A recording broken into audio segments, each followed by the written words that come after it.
Man in his arrogance thinks himself a great work, worthy of the interposition of a deity. More humble, and I believe truer, to consider him created from animals. One original law, leading to the advancement of all organic beings, namely, multiply, vary, let the strongest live and the weakest die. Marrying is not at all difficult, it is difficult to be married. We must, however, acknowledge, as it seems to me, that man with all his noble qualities still bears in his bodily frame the indelible stamp of his lowly origin. To those who fully recognize the immortality of the human soul, the death of our world will seem less terrible. There is nothing more unbearable than idleness. The more we know the immutable laws of nature, the more inscrutable miracles become for us. The very essence of instinct is that it's followed independently of reason.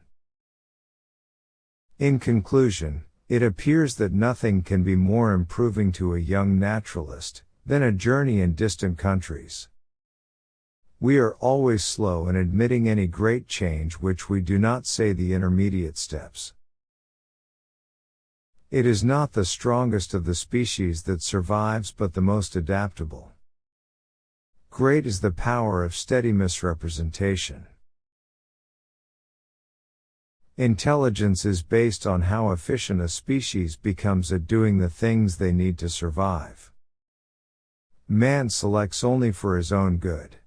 Nature only for that the being which she tends.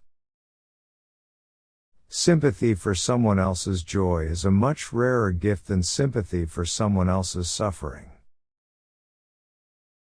Bullshitting is the most peculiar and most human of all expressions.